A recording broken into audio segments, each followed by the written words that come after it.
नमस्कार, मेरा नाम मनीष झा है। क्या लगता है आप लोगों को कि ईरान में अब क्या होगा? क्या ईरान में 47 साल बाद एक बार फिर पब्लिक सत्ता बदल देगी? ईरान के सुप्रीम लीडर अयतुल्ला खमनई जो 1979 में जन क्रांति के जरिए सत्ता में आए थे, क्या इस बार जन क्रांति के जरिए उन्हें सत्ता से बाहर कर दिया जाएगा? वेनेजुएला की घटना के बाद हर कोई ईरान पर नजर रखे हुए है। आप भी रख रहे होंगे, मैं भी रख रहा हूं, पूरी दुनिया रख रही है। हालांकि लोग इस बात पर लेकर कहें तो एक तरह से दांव लगा रहे हैं कि पहले ईरान का नंबर है या ग्रीनलैंड का। तो चलिए आज इस बात की शुरुआत करते हैं कि ईरान में क्या हो सकता है। आप सबको मैं बता दूं कि पिछले साल जब जून के महीने में ईरान और इजराइल के बीच 12 दिन की जंग हुई थी, तब मैं इजराइल के तेल अवीव में मौजूद था। न केवल तेल अवीव बल्कि इजराइल के अलग अलग जगह से मैं रिपोर्टिंग कर रहा था जब ईरान के मिसाइल वहाँ गिर रहे थे। मैं ईरान भी गया हूँ, ईरान के सरकार, ईरान के डिप्लोमेट्स के साथ लगातार बात करता रहता हूँ। इजराइल तो कई बार जा ही चुका हूँ, वहाँ से रिपोर्टिंग कर ही रहा हूँ। ईरान में सरकार में जो लोग बैठे हैं वो सही हैं या गलत हैं, ये बहुत हद तक निर्भर करता है कि आप कौन हैं, उस हिसाब से आप तय करते हैं। लेकिन एक रिपोर्टर के तौर पर मेरा एक मानना है कि किस देश में किसकी सरकार होगी, कौन प्रधानमंत्री बनेगा, कौन राष्ट्रपति बनेगा, कम से कम ये तय करने का अधिकार व्हाइट हाउस का नहीं है, ना होना चाहिए। ये अलग बात है कि आज की तारीख में अमेरिका के राष्ट्रपति डोनाल्ड ट्रंप जता तो ऐसे ही रहे कि अपुनीच भगवान है, हम तय करेंगे, जो मुझे खुश नहीं करेगा उसको गद्दी से जाना पड़ेगा। लेकिन ये गलत है, ये अंतर्राष्ट्रीय नियमों का उल्लंघन है। लेकिन फिर वही बात है, सैकड़ों साल पहले तुलसीदास जी लिख कर गए थे कि समरथ को नहीं दोष गोसाई, जिसकी लाठी उसकी भैंस। तो ट्रंप ऐसा कर रहे हैं, तो ट्रंप तो लगे हुए हैं पूरी ताकत के साथ कि इजराइल की मदद लेकर वो ईरान में सत्ता पलट करवा दें। इजराइल तो चाह ही रहा है, लेकिन क्या ईरान में तख्ता पलट हो सकता है, और अगर होगा तो किस रूप में होगा? इसको लेकर आप तमाम तरह की खबरें देख रहे होंगे। मैं आपको कुछ बातें बताना चाहता हूं और मैं कोशिश करूंगा कि मैं इसमें उन सभी बातों को रखूं निर्विकार तौर पर, निष्पक्ष तौर पर, क्योंकि हम पहले फैसला कर लेते हैं और फिर उस हिसाब से दलील रखते हैं। तो सबसे पहले तो देखिए कि स्थिति क्या बनी हुई है। स्थिति ये है, आप सब जानते हैं कि पिछले कई दिनों से ईरान के अलग अलग प्रांतों में, या कहें कि लगभग पूरे ईरान में विरोध प्रदर्शन हो रहे हैं। विरोध प्रदर्शन हिंसक भी हो रहे हैं। ऐसा नहीं है कि ईरान में पहले विरोध प्रदर्शन नहीं हुए, बहुत हुए। खास करके 2009 में, 2019 में, या फिर महिसा अमीनी के मामले में 2022 में तो कई महीनों का विरोध प्रदर्शन हुआ था, कई सौ लोग मारे गए थे, लेकिन ईरान ने उसको कंट्रोल कर लिया था। तो आप सोचते होंगे कि फिर इस विरोध प्रदर्शन में और पहले के विरोध प्रदर्शनों में क्या अंतर है। देखिए, वहाँ इस तरह के जो विरोध प्रदर्शन हुए उसमें आम नागरिक तो खैर कहाँ नहीं प्रॉब्लम है। मतलब मैं पहले यहाँ से बात शुरू करता हूँ।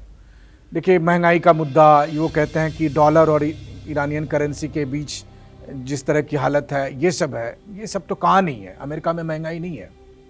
तो क्या अमेरिका के लोग जाकर व्हाइट हाउस से उसको निकाल कर रख देते हैं?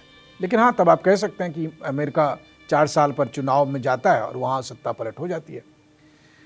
तो जाहिर है कि 47 साल से ईरान के सुप्रीम लीडर अयतुल्ला खमनई और उनकी रिजीम सत्ता में बैठी है, तो एक बड़ा वर्ग है जो उससे नाराज है, एक बड़ा वर्ग है जो कि उनको सपोर्ट करता है आइडियोलॉजी के बेस पर, जो धार्मिक नियम कानून है उसके बेस पर। लेकिन सत्ता को बनाए रखने के लिए ईरान के सुप्रीम लीडर ने एक सिस्टम बना रखा है।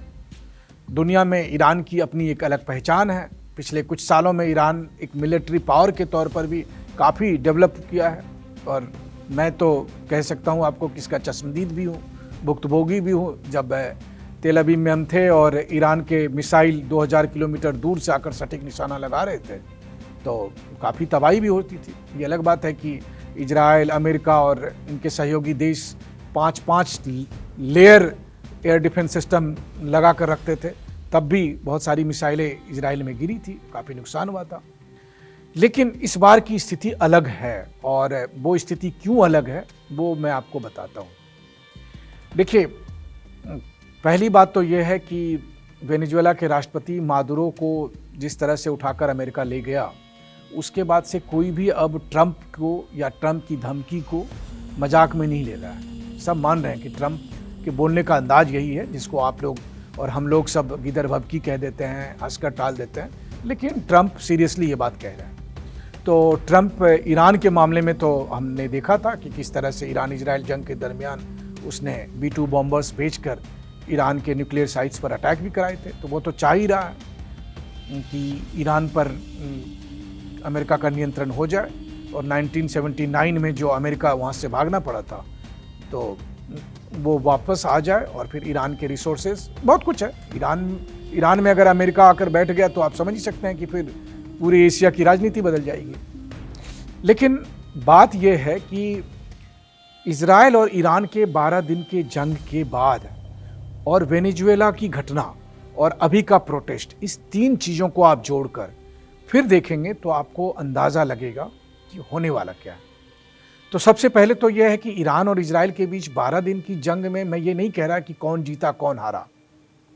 ईरान ने भी अपनी ताकत दिखाई, इजराइल ने भी जो है सो बहुत स्ट्राइक किए, जिसके वीडियो कुछ आए और जो आए उससे पता चला कि ईरान को कितना नुकसान हुआ है। लेकिन याद करिए, पहले दिन जब 12-13 जून की रात में इजराइल ने ईरान की लगभग टॉप मिलिट्री लीडरशिप के लगभग सभी लोगों का सफाया कर दिया था। उस समय ये भी बात आई थी कि 2 दिन बाद यानी 15 जून को उन्होंने प्लान भी किया था कि ईरान के सुप्रीम लीडर अयतुल्ला खamenei को भी मार दिया जाए, लेकिन तब ट्रंप ने अनुमति नहीं दी थी। अब वहाँ से आप ये देखिए कि उसके बाद ईरान के पास आज भी मिसाइलों की कमी नहीं है।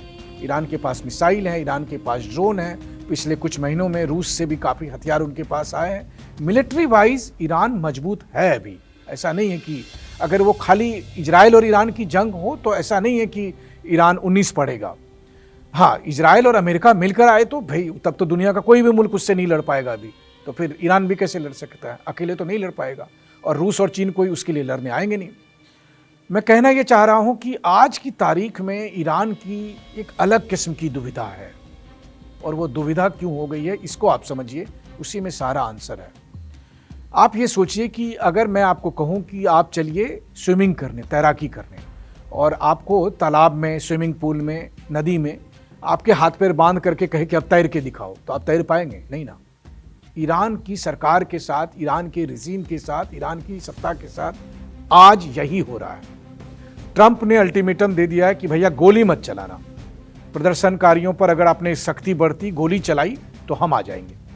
तो वो गोली नहीं चला सकते।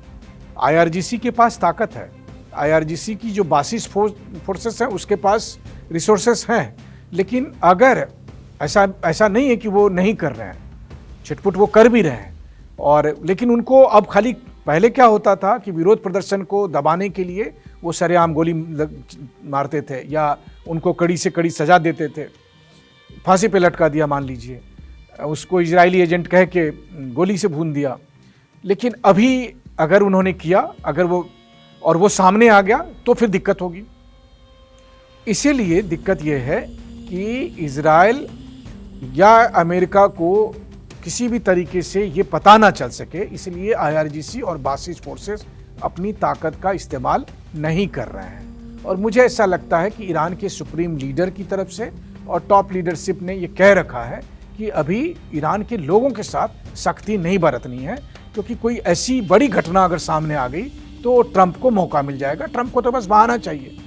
वेनेजुएला वाले मामले में वो कह रहे थे कि ये नार्को टेररिस्ट का मामला है, नार्को टेररिज्म का मामला है। अब तो सबको पता चल ही गया है कि वो तेल का खेल था, लेकिन उन्होंने एक बहाना बना लिया था।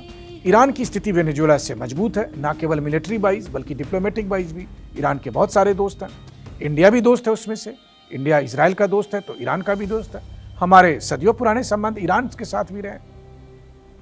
तो एक भारतीय होने के नाते हम तो यही चाहेंगे कि ईरान में सुख हो, शांति हो, समृद्धि हो। हाँ, ये बात है कि सत्ता पर कौन बैठे, तो मैंने आपको कहा कि ईरानियन लोग ही तय करेंगे कि सत्ता पर कौन बैठे। अब ये बड़ा मुश्किल है कि ईरान के लोग क्या चाहते हैं, क्योंकि भाई ऐसा नहीं है कि आखिर ईरान के लोगों का एक वर्ग है जो कि इस रिजीम को सपोर्ट भी कर रहा है, एक वर्ग है जो कि नहीं चाहता है। अब ये तो फिर डेमोक्रेसी वाली बात हो गई, तो डेमोक्रेसी के हिसाब से जब चुनाव वैसे चुनाव होंगे तो पता चलेगा। लेकिन हाँ, इस वक्त जो ईरान में प्रोटेस्ट हो रहे हैं वो प्रोटेस्ट एकदम अलग किस्म के हैं।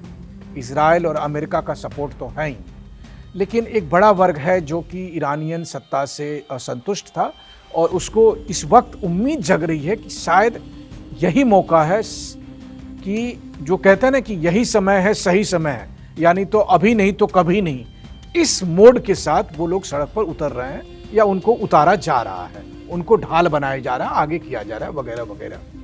मैं एक बार फिर से कहता हूं कि सही कौन है, गलत कौन है, उसके लिए फिर आपको दूसरे पैमाने पर आना पड़ेगा, जिसमें पहला पैमाना तो यही है कि किस देश में किसकी सरकार बनेगी, ये उस देश के लोग तय करेंगे, है ना।